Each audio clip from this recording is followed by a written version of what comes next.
let's say.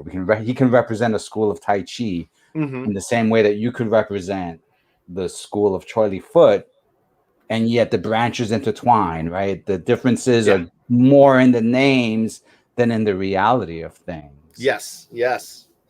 And it's neat that again, kung fu as a martial art, and it's really neat to see that no matter what we do, whether we're in Choy Ley Fut, Wing Chun, we all have a base level of respect for everybody, and it's a brother and sisterhood. We become family, and it's interesting to see that reach outside of sometimes our own bubble, and to be able to see, talking to Gene Ching, talking to Sifu David Wade, talking to all these different people that sometimes are not within our own bubble, and to really push ourselves outside of that comfort zone to find that really, as Bruce Lee says, we are all one under the stars. And this makes for such a perfect segue because we have a surprise guest who's arrived, and I'm eager for the two of you to meet. Right on. So let me introduce you to Mr. Kurt Sasso. Kurt, welcome. Well, Kurt, thank let me you. introduce you to Sifu Brandon Dunng. Hello, hello. Hello, Sifu Brandon. So we were talking about martial arts. We were talking about the Wulin, and the reason why Kurt is here, aside from being a radio personality of profound renown, let's say, he's also a martial artist. And so Awesome. earlier this month, he and I were chatting about my Tiger's Tail project. Yeah. But amidst that conversation, Kurt revealed that he's also done some martial arts himself. So I wanted to know if Kurt, you could give us a couple of minute breakdown of your secret origin as a martial artist. For me, it was a love of not only martial arts films, from Bruce Lee to Jackie Chan to everything like that. I just happened to be so lucky to have a local Japanese jiu-jitsu um, master in our area. And I took a class or two, and I just fell in love with the fluidity of Japanese jiu-jitsu, and I ended up practicing it for at least 10 years, and I still love doing it. I just don't have the time anymore, but I love the fact that it really I found a calling in terms of finding inner peace, finding um, more balance in my life, not only from a martial arts perspective, but from a life perspective. And it just really kept me grounded throughout all those years. That's excellent. And so, Kurt, I think you've been listening in on a few of our conversations. I was wondering if you might have any questions for the Sifu as we're here. Of course, sure. I don't want to. If I've retread on any of your other questions, I apologize for that. Here, I just got in briefly. So I apologize. Sifu Brandon or Sifu Dunng? I Sifu don't know. Dung, Sifu Brandon, it's all it's all good. Um, in terms of the martial arts that you've been practicing for many years, there, have you Mhm. found your own creativity in terms of the understanding of the martial art?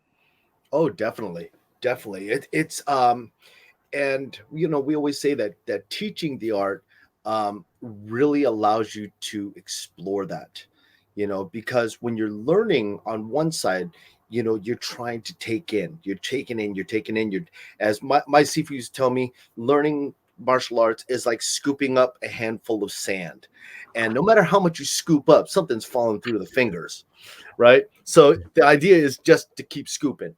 So in that, when we start teaching and we start doing things, we have to pass along this knowledge.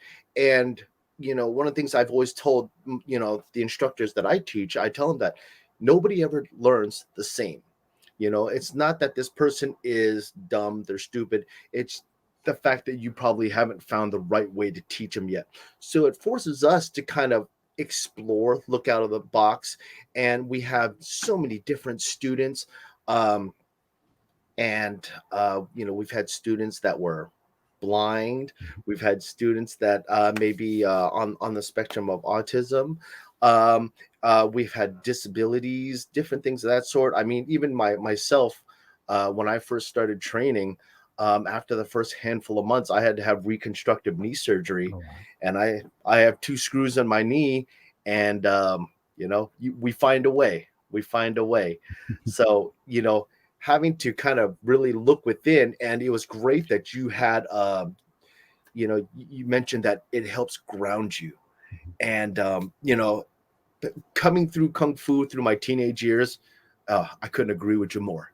You need something to that grounds you, that you put your back up against the wall, you push, and it's outside of you, because in martial arts it's all you. You can't wait for the person next to you to do a better stance, to do a better punch. That's not helping you, right? So you better get to work.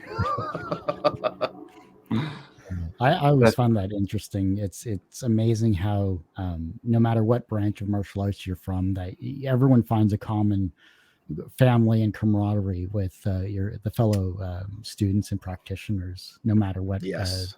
influence it is. Yeah, you, definitely. you know what's so fascinating is that martial arts has such a story that has to do with rival schools, right? And like the politics and the who's better than whom thing, right? And is it practical on the streets? And I mean, I think a lot of that has to do with the movies, but I think there's like such a major misconception that goes along with it, that they don't realize how the schools, work together and the community Yeah. really strives You to always get connect. you get that one side of the story. I mean, granted, yes, I those rivalries did exist back in the day. I mean, we have a lot of classic stories coming from our Choy Ley Fut lineage, from people back and forth. Choy Ley Fut and Wing Chun used to be a classic rival. You know, I was just reading about that, right? The rooftop battles. Would that be a oh yeah, can can you yeah, can you yeah. I wonder if Kurt knows it. Maybe you can tell Kurt a little bit about this, because Never heard of that. you do a much better job than I would, that's for sure. Well, there's one story we had, and and a lot of these stories are passed down from teacher to student, and in Choy Ley Fut we have, they call it a mukjeong, or the wooden dummy. Our wooden dummy is a little bit different. It has some moving pieces to it, and so forth. And Wing Chun has theirs, which is more stationary. And so the story goes that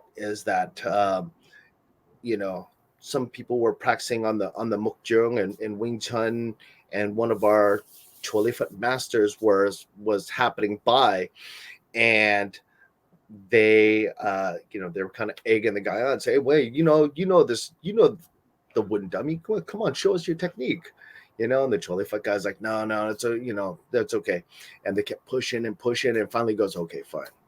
And he goes in there and he goes, bam, bam, kick, and broke all the arms and legs off their wooden dummy. And he goes, well, I can't show you anymore. Oh man. But yeah, it was very classic, especially with Choy Ley Fut and Wing Chun. Wing Chun being very straightforward, very direct. A lot of misconception comes around Choy Ley Fut because a lot of our motions are big, sweeping, circular motions. And we teach that in the beginning because it teaches us how to use our bodies, how to understand our power, our energy, so how to gain power. But everything in Choy Ley Fut that's big can also become small, and not a lot of people realize that. So people go, oh, well, Choy Ley Fut's easy to beat. All you do is you sneak in there and you get like this and here, and you get them while they're doing the big sweeping motions, and it doesn't quite work like that. Yeah, it's amazing. So for mine, it was Kyushu Ryu Jiu-Jitsu was ours, and we not only practiced the ground game of Jiu-Jitsu that Brazilian is traditionally known for, but we learned everything from stand up to punches and kicks and throws and all of that. So it was a very all-encompassing form of martial arts for what we were taught. It just so happened that my master was an OPP. I'm up in Canada. He was an OPP veteran, and his master was a veteran in Nova Scotia. So I was fortunate enough to meet him early on in my career. So I learned a lot from the old masters. Yeah, that's it's again, they're treasures. Our old masters, they're treasures, especially the people that walk the walk, that's been through it. And you know, as we always say that with kung fu, with any martial art, it's a very personal journey, and it's a journey that everybody has to find out for themselves, you know. I was curious about this here, since I've never practiced Eastern style martial arts like kung fu and like what you're describing. Um, what is the learning curve for the martial art itself? What's the general range for not mastery, but for a general encompassing understanding of the martial art? um it just, it really does vary in terms of person to person. And it also, a lot of times we figure out that that really the variable that really is the biggest factor is kind of what a person is there for. So, like we said, it's a different journey for everybody. So some people come to us, they want to learn self-defense, they want to know how to, I want to defend myself. Some people, I want to learn to kick ass. So it's that right there, that's two different things. You get some people who just want to be, in terms of fitness, they want to be able to learn something new. And so, it's kind of like, everything in kung fu is based upon animals. So it's really kind of like in tiger, it's how aggressive they are, and what they want to explore. So a person who just kind of mildly wants to get into it, and then just wants to enjoy that journey, they may take a little more time. Someone who's a little more hungry, and they want that self-defense aspect, they want to be good in kung fu. We've had someone get a black belt, or black sash in our case, in a matter of 4 or 5 years. Wow. And sometimes the mastery level, where you're looking at like a Sifu level, can be anywhere from 10, 15 years. So it just all depends on the individual and how fast they want to walk to the mountain. What was your eureka moment when you finally understood the martial art in terms of your own progress? Um, that it's interesting, because in terms of like my training and arts, um, you know, having my injuries and different things of that sort, I would always kind of did kung fu. And man, it wasn't until uh, well, I had my injury, and then I had to get into Tai Chi. And then I kind of back and forth with Tai Chi, Kung Fu. And it wasn't until those intermixed that, oh man, Crouching Tiger, Hidden Dragon was going on in my head. I was like, I can walk on trees now. And it was amazing because you take the sensitivity, you take the gracefulness, the step, just the basic walking of Tai Chi, and you incorporate that into Kung Fu, and you see how they play together really well.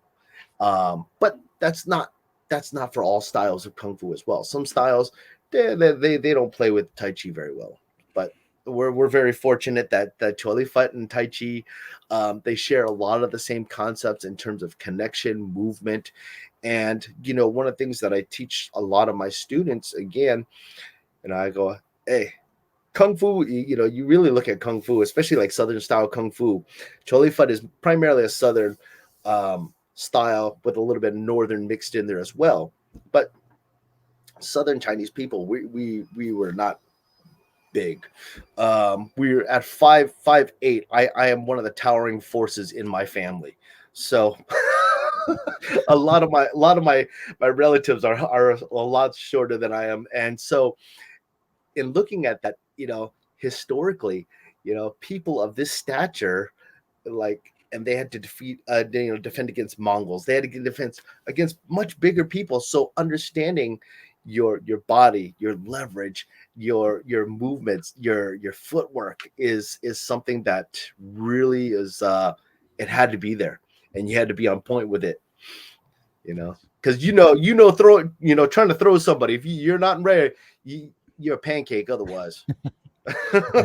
Look, I'm 5'3", so I completely understand, dealing with differences of height and or weight. So it's pretty interesting.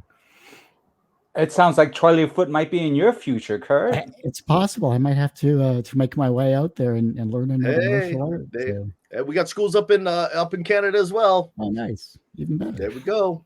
Awesome. So let me test some of my knowledge, Sifu. Choy Ley Fut, right? Renowned as a southern style of martial art, and so what that means is that it dominates mostly along the southern area of China, of the Asian continent, right? The coastlines, maybe moving into Malaysia or like some of the islands along the Pacific Rim, and this would be, say, in contrast to a northern style, which is, I guess, most commonly known like the Shaolin Temple, right? The martial arts of the north and the more mountainous regions. And then so in the north, you might say that it's more renowned for its kicks or for the fact that they can fight on stable, solid ground versus the south where, people might be fighting in cities or on boats or in rice fields. Is that a fair description of that north south? Yeah, that's dynamic? pretty. One of the ways that if you look at it, and the way it was also explained to me is that southern people in China, as we go through it, because our style of Choy Ley Fut was founded in a province called Qingmui or Jinhui, and around there, Fatsan, where a lot of other martial arts, the southern martial arts came from, a lot of areas farming land. So that's why they said that sometimes the stance work is so low because it's working in the fields. You're down there, you're working the crop, you're doing different things. Whereas in the north, they also said that because in the northern areas sometimes it was much colder, it was more mountainous, and so they would have to bundle up the upper body. So the upper body position may be a little more restricted because you're trying to keep warm, and so the legs were more prevalent for kicking or moving, acrobatics, those type of things. Oh, that's so fascinating. See, that's one thing that I have this thinking that's like kung fu, right? And the communication of knowledge in kung fu is one of the holdovers of like oral tradition, in the sense that it's like what you were saying, it's conveyed from master to student. But like, even though there are written works, right, it really kind of almost predates writing in its style of teaching, and then it's still like an example of like an oral tradition that's alive today in the same way we're talking now. Yeah, it's those kung fu campfire stories. Yeah. and so one of our guests, Technomage, has some strong internet kung fu, and so he's posted a few comments that I thought maybe we can get your comments on, Sifu. So he says, Choy Ley Fut is the only style of kung fu that traveled to Thailand to fight the Thai boxers and hadn't lost. What do you think? That one I heard that comment. I've also heard that it was one that intrigued Bruce Lee so much. So Bruce Lee was intrigued about Choy Ley Fut for that particular reason. Well, our Technomage offered another comment. He says, according to Bruce Lee. Yes. Yeah. Yeah. Bruce Lee was man, he was a force to be reckoned with. And so, his experience and what he does, and the viewing of how he viewed Choy Ley Fut made a lot of sense. But because we have different stories with Bruce Lee and Choy Ley Fut as well too. Any that you can share that won't get you in trouble? Well, no, supposedly that there was one of our past masters great grandmaster Lao Ban, who was actually responsible for our Hong Sing lineage. We heard a story that back in the day that sometimes Bruce Lee would come in and he'd be come into San Francisco, come into Chinatown, and to prove to his students that sometimes that his style worked, and what he did was he would kind of pick fights a little bit. And so he wandered into great grandmaster Lao Ban's school, looking to kind of push the edge a little bit. And supposedly great grandmaster Lao Ban kind of read him the riot act, like, what would your Sifu think about you doing this? Get out of here. And kicked him out of the studio. Oh man, Amazing. that's amazing. But some of our our techniques within our Choy, because with Choy Ley Fut being a southern and northern style, the system is so vast with animal styles. We have 53 different weapons. We have numerous hand forms, movements, takedowns, all kind of different things. And one of the most, coveted one that a lot of people talk about is that elephant style that Choy Ley Fut has, because it is very devastating. It's very close in, and it packs a wallop.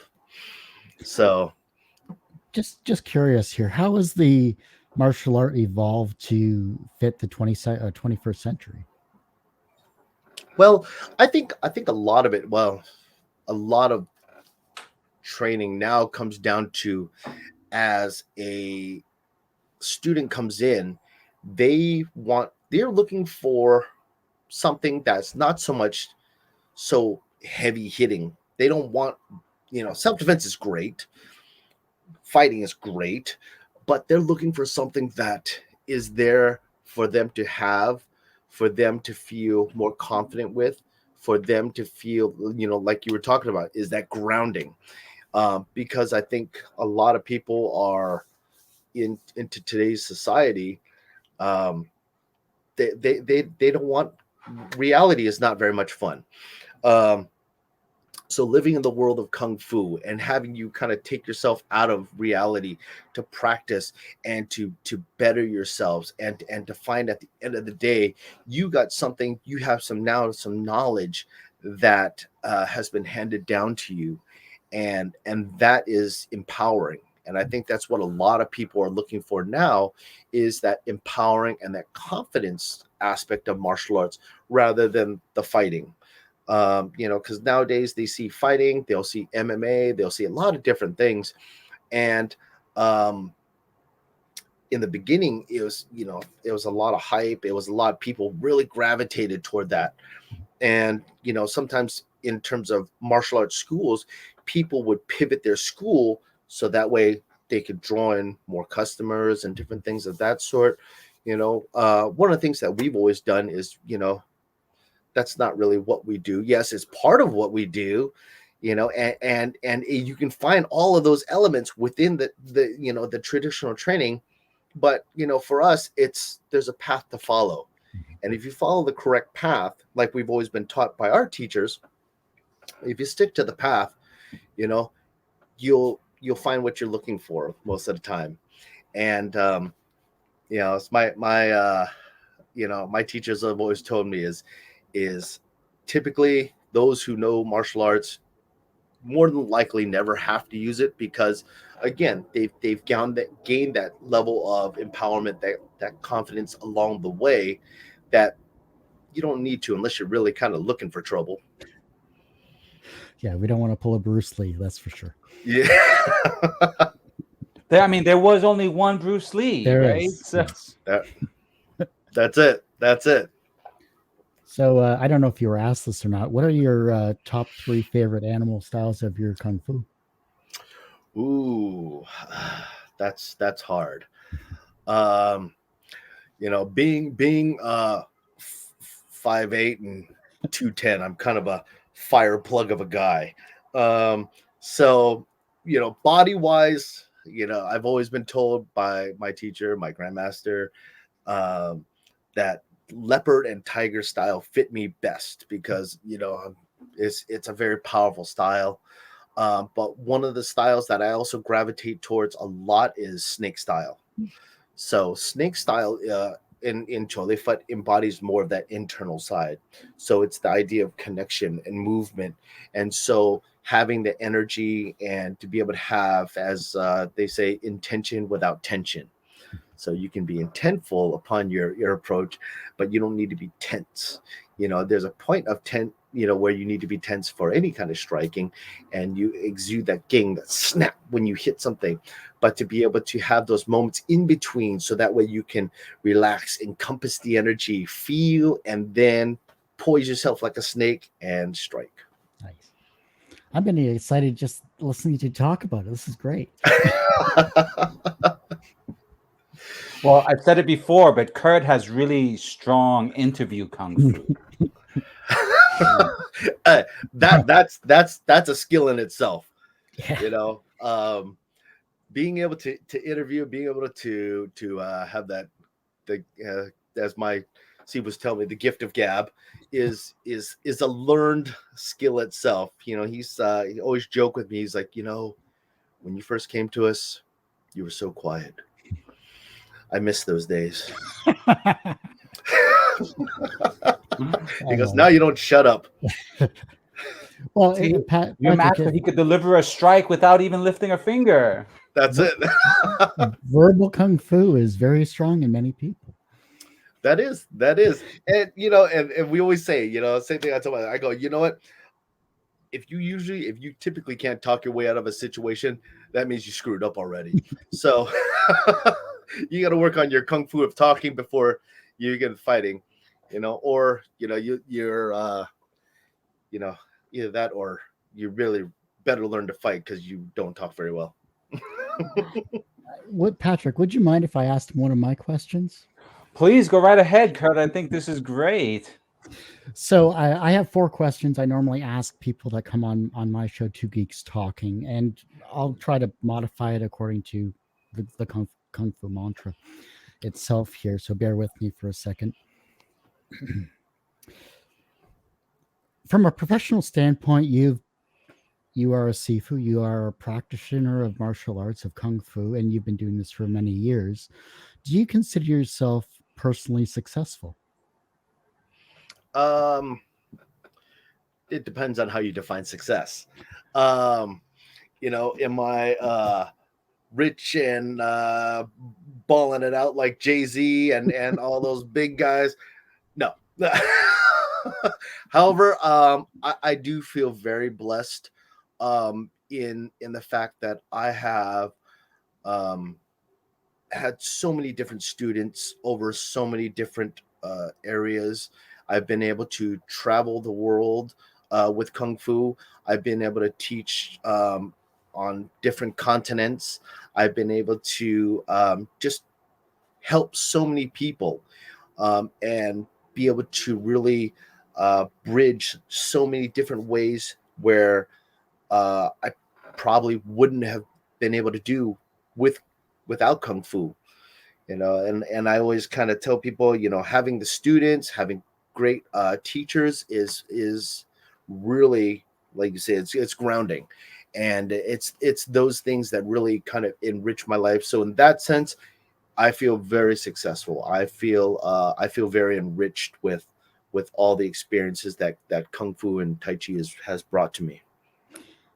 Then I'll do 2 more questions and I'll Keep going. Okay. Then the reverse of success is failure. How do you deal with your failures? Oh, I love failure. I love failure. And that means that with failure, again, it's kind of like you gotta have the bad to really appreciate the good. Number one, but it's the same thing with someone who's a fighter. If you fight, and you don't know failure, then sometimes your ability to grow is limited. So I've had large amounts of failure throughout training, through teaching, through a lot of things. And the idea is you embrace that failure. And as they say, as long as losing is okay, but as long as you don't lose the lesson, that's the most important part. So embracing those moments and finding, well, damn, that really didn't work. Maybe we're to go back to the drawing board.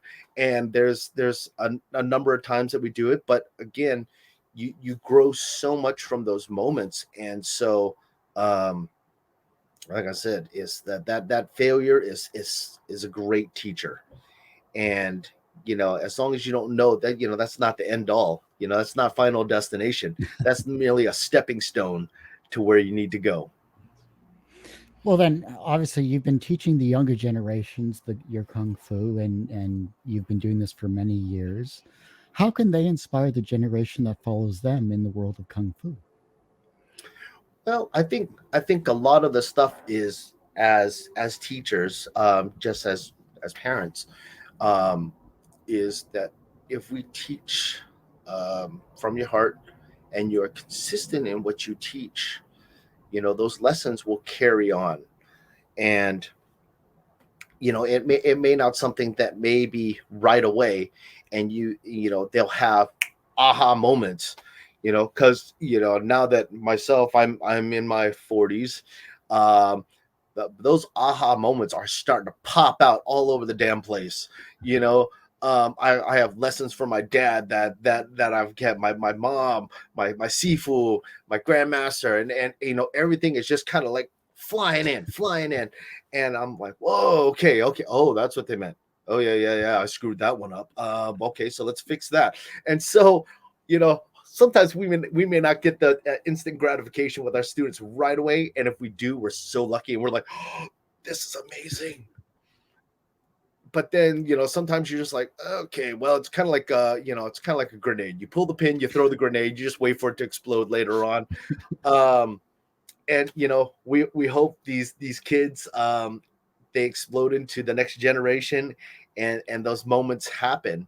But it is neat because I've had students come back to me, and sometimes I haven't seen them for decades, and they tell me all these stories. Oh man, Sifu, I remember when you did this and this. And I'll be honest, sometimes I feel bad because I don't remember it, but it was amazing to them, and so to for them to be able to carry that with them, and to have that in their heart, and that's something that they can pass on, whether they're teaching kung fu, whether they're teaching their kids, whoever. It's neat that I can pass that on, and to see that be able to pass on as well. Nice. Well, a couple last questions here then for me. What is your favorite martial arts film, and which martial arts film got it completely wrong? Ooh, man. Favorite martial arts film. That one's hard. Um, I've always been inspired by Bruce Lee. I'm pretty sure like 90% of us, that's why we got started in training in the first place. Yep. Uh, Bruce Lee, and Jackie Chan are one of my probably my favorite in terms of martial arts, because you got the yin and yang right there. You got the badass, and you got the comedian, right? Who really kind of takes everything. And so encompassing those into my teaching, my kung fu, how I do things, also is something that carried with me. So, and I think Mhm. Drunken Master is one of my favorites, because I'm a sucker for those old school training montages. Drunken Master 2, Enter the Dragon. Un- unfortunately and fortunately, I have every word of that memorized. Um, we were on a bus in China one time, and they happened to be showing that movie, and it was a long bus, and they had a couple monitors, and we couldn't hear the movie. And the people in the back were complaining, oh, we can't hear it. I'm like, don't worry, I got you. It's like a finger pointing away to the moon. Don't concentrate on the finger, or you will lose all that heavenly glory. Um, so I hooked them up. I Uh, love it. Well, what's but the in worst terms of martial art? the worst, man, there are some that I like the story, but the martial arts just was no good. And sometimes they like you said, they missed the mark. Mhm. Um, I think probably, I guess it falls in the martial arts realm, but when they made that live action Last Airbender movie, Oof. um, man, that is just time I cannot get back. Um, and if I find M. Night Shyamalan, he's got something coming to him. Um, but I'm excited that they're going to make a new live action. I'm hopeful for that. Um, Mm, but yeah, I mean, some of the movies, like you just wanted them to be better. Like we were talking earlier with Matrix. mhm. Matrix definitely had its place. The first Matrix, I know kung fu. All right, show me. And Okay, I give it to Keanu Reeves because that guy does his homework, that guy does his training to get ready for his part. Yeah. But this last Matrix movie, I don't know if y'all seen that. Yeah. Oh, It was bad. oh, that was rough. That I was kept so rough to watch. I kept getting more and more annoyed because I liked it in the broad strokes, but then as I started getting into the minutia, I'm like, are they like trolling us? When they had that fight scene with Keanu and the new Morpheus, who I think should have been called Orpheus, in all honesty, but that's me being a Yeah, mythology geek, But yeah, then I just kept wondering, are they doing that on purpose? Are they trying to annoy us? yeah. I mean, that one went from like, the kung fu got better, the martial arts got better. Matrix one, okay, with Matrix two, and then he had a success with John Wick. I'm like, all right, this is gonna be badass. It's gonna be John Wick in the Matrix, and then all of a sudden he turns into Iron Man, and he's just Yes, the power of the double high five. yeah, exactly. I'm gonna high five you to death. Here you go, buddy. So here's a question that's come in, Sifu. One Yeah. weapon that is exclusive to Choy Ley Fut is the Nine Dragon Trident, created by the founder, Chan Hong. The Nine Dragon Trident is Yes. known as the king of all weapons. Someone's been on doing their Research. internet research. Yes? No? Can you The, elaborate? the the Nine Dragon Trident is probably one of the most intimidating looking weapons. It looks like if you were I like to call it the coat rack of death. Because that's exactly what it looks like. It's not a huge long staff weapon. It's a staff long weapon though.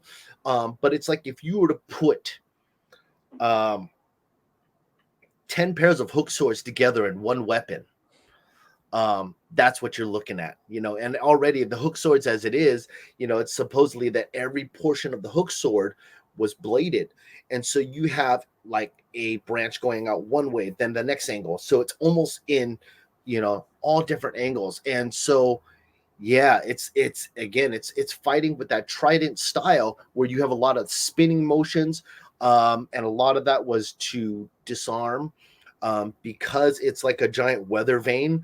Um, if they were to use anything like a chain whip or a sword, it would supposedly get caught in there, and the twisting motion of when you do like trident would supposed to be able to break those weapons or at least entangle them, so that way you can pull them away from your attacker, still using the back end as a staff, and then come through with the bladed edge. It sounds like you couldn't get that through an airport.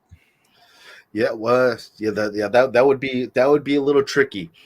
It's it's almost like we tried to bring back regular tridents through the airport in China on one of our China trips one time, and we had to really convince them that they were no, they're not weapons, they're training implements. I mean, these things are sharp as hell, and we got like 50 of them. No, they're they're not dangerous. Yeah.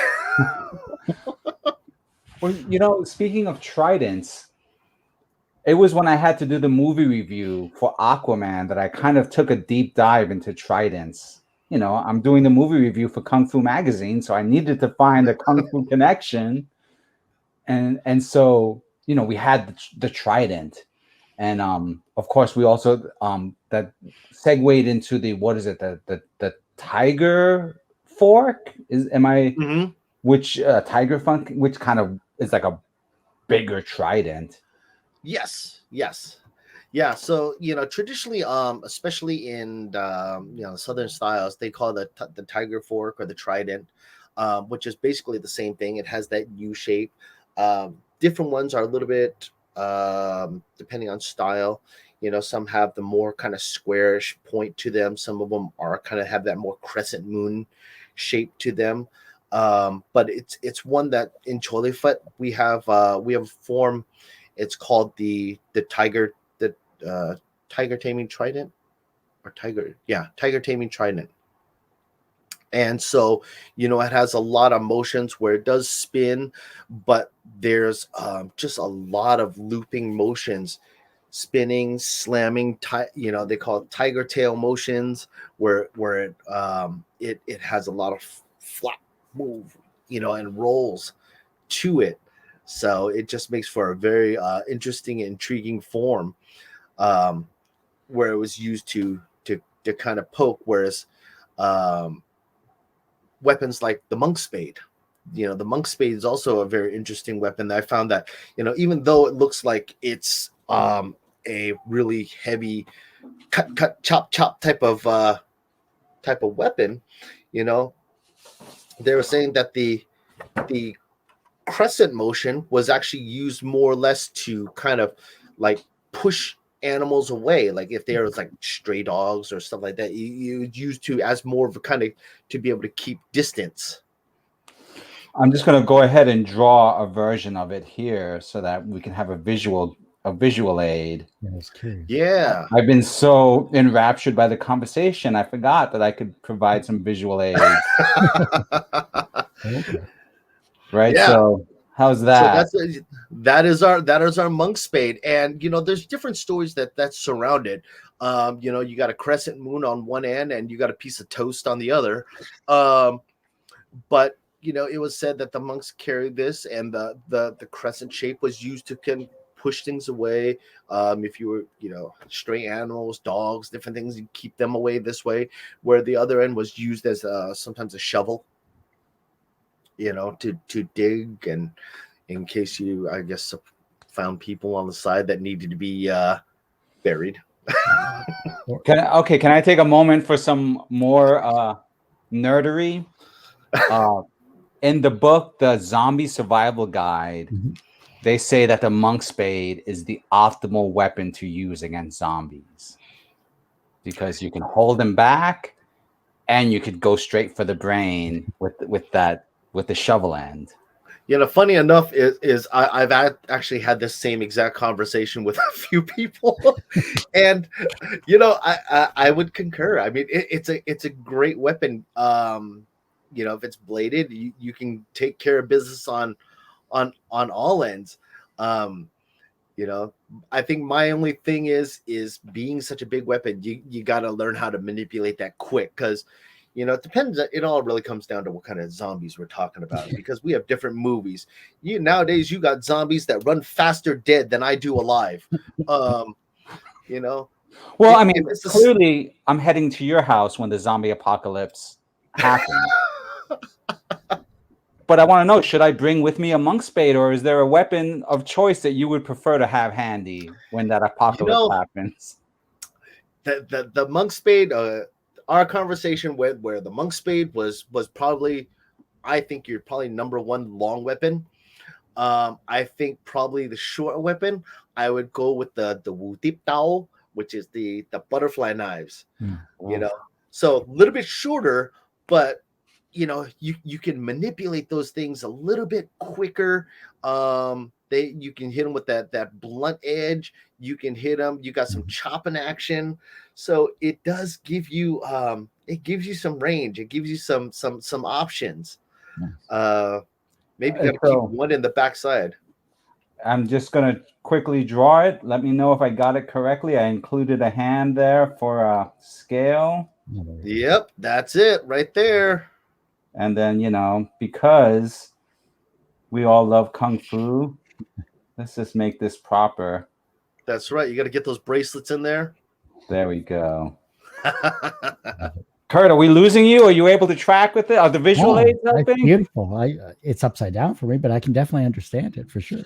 There we go. I'm happy, No, I've got my iPad set up upside down, so perfectly I'm in all directions right now. It's all good there. It's funny. I was actually interviewing the guy Max Brooks from the Z for Zombie, or Z for Zombie, I think it's called in America.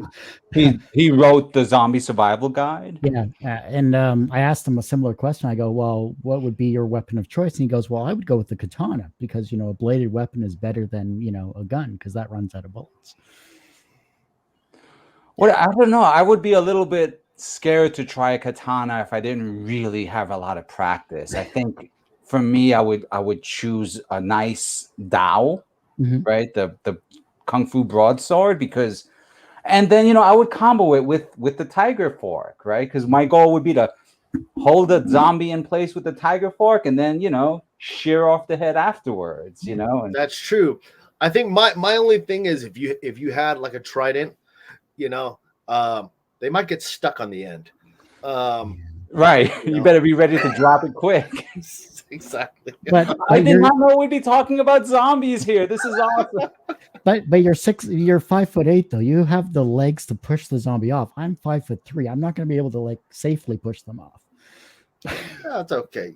That's when you just push somebody who's smaller in front. And like to say, you don't have to be, you don't have to run the fastest. You just got to run faster than this. You got to be in front person. Yeah. Than the slowest person, which would probably be me, but. So we'd be talking Year of the Tiger, and here we are discussing zombies. Hey, well, you never know what's going to happen in Year of the Tiger. We have already had to deal with so much these last couple of years. So, zombies was, I mean, honestly, they were talking about at one point, end of the world. I'm like, end of the world. We didn't get the zombie apocalypse. We didn't get none of that, but Yeah, we got the really boring apocalypse, Yeah, feeling a little ripped off. So what you see here is the potential cover art for the Tiger's Tail graphic novel. So one of the things I wanted to do was give people a chance to really see the artistic process at work. And as Kurt, I mean, Sifu, you and I were talking about tigers, right? And so, months ago, 6 months ago, when I was just starting to contemplate bringing this project to Kickstarter and thinking, I don't want to just do, buy my comic, right? There are tons of great comics on Kickstarter. I wanted to do something more. So I wanted to really reach out to the Wu Lin, right? To the Kung Fu community and just let everyone know that this project isn't just about, cool comics, that there's more going on, right? And it's connected to a whole community of people and a whole community of lessons. Yeah, definitely. I mean, and I think that's one of the things that really intrigued me about your project as well, is that of course, comics, manga, anime, they're all getting, they're all super popular, even more so now. But to have something like My Hero Academia, and you get these superpowers and all that kind of stuff, that's great. But I haven't found mine yet. So the nice thing about sticking with the Kung Fu and having Kung Fu knowledge, Kung Fu, really those elements that teach, and that sometimes teach not necessarily fighting, but sometimes ethics, morals, all those different things, which in sometimes, in some cases, the world is lacking a little bit nowadays. But it's nice to be able to bring that up and to bring it to different generations, because the nice thing about reading a comic is really just depends on who reads it and how they interpret it. Yes, I mean one of the things, I've been really trying to level up my game in terms of comics art and comic storytelling. I just actually started an intensive program, a 10-week intensive that's on specifically on the craft of comic storytelling. So that's like it's gonna be another kung fu workout that I just decided to add into everything else, but it must be That's so good. cool. That's awesome. That comes back to, wanting to improve yourself, not only in kung fu and martial arts, but also from a creative perspective as well, too. Yes, thank you, Kurt. It's very much the case. So, but one thing I wanted to like communicate, right? Like Tiger's Tail was always like a way for me to take what I was learning about the martial arts and not just specific styles, but like the teachings behind it, right? And convey that into the comic. Like the chance to bring these stories to like new readers and to like a whole new generation. Like now, Sifu, you were reading Tiger's Tail years ago when it was in the back of the magazine, and now you have students of your own, right? That you're Yeah. teaching. And I guess I would say that, this art is my kung fu, right? It's my way of doing hard work. Well, over time. it's been my experience that pretty much people who are martial artists are artists at heart as well. Whether sometimes you have the physical talents to do it, or you don't. There's always trying. And so sometimes martial arts is one person's outlet of being artistic. Myself, I like doing airbrushing, drawing, painting, sculpting, making weird stuff. But again, it's just a different, artistic outlet for me as well.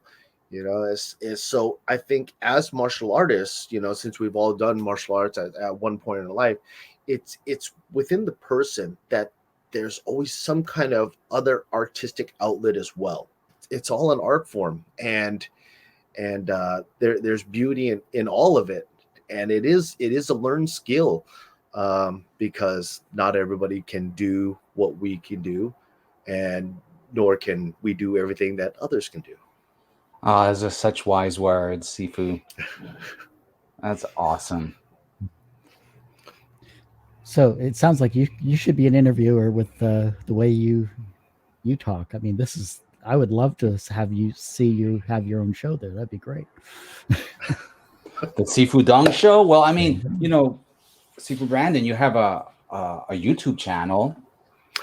Yes, which I have to get back to. It's been neglected a little bit since since I've had some transitions in my life. So that is something that people have kind of requested. But yeah, I've always thought of doing a podcast or something of that sort. It would be fun nonetheless, whether it's any good. I mean, no one starts out being good, and especially in podcasting, I can attest to that. You just hear like crazy ramblings from myself, crazy kung fu ramblings. Well, see, the important thing is to have other guests to bounce off of, I think, in the same way that having you two here has been just such an amazing, like, kung fu alchemy, both of you, I reached out to at the very last minute. I was just like, I'm going to go live. I'm going to be doing art live for anyone who wants to see it, and then wouldn't it be fun to have these crazy conversations and just see where things go, Exactly. And we make our own crazy Voltron. It's amazing.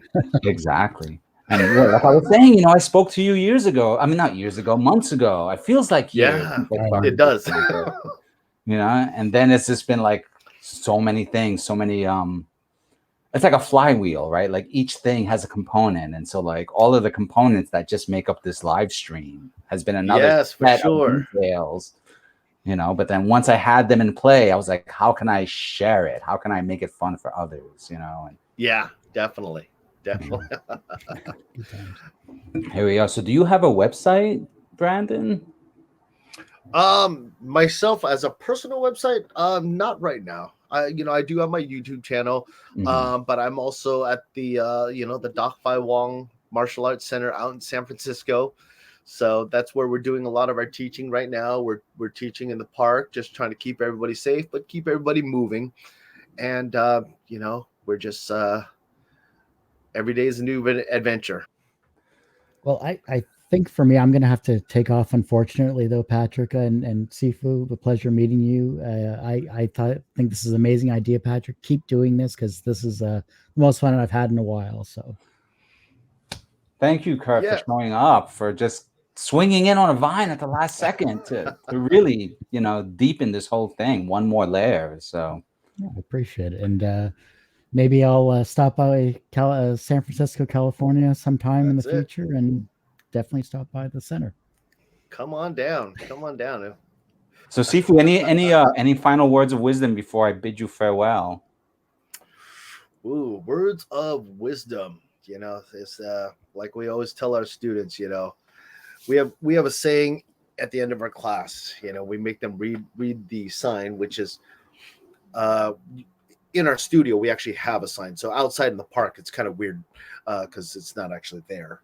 But we have the saying that practice makes perfect. We need more practice and patience.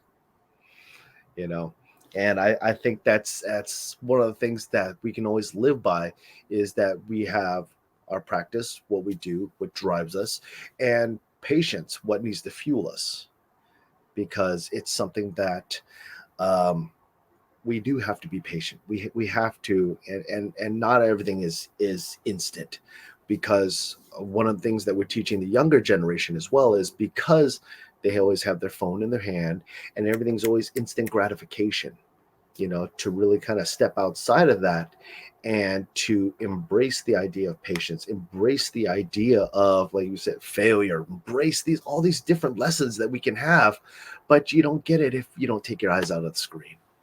Once again, thank you both, gentlemen, for taking some time out. This has been great.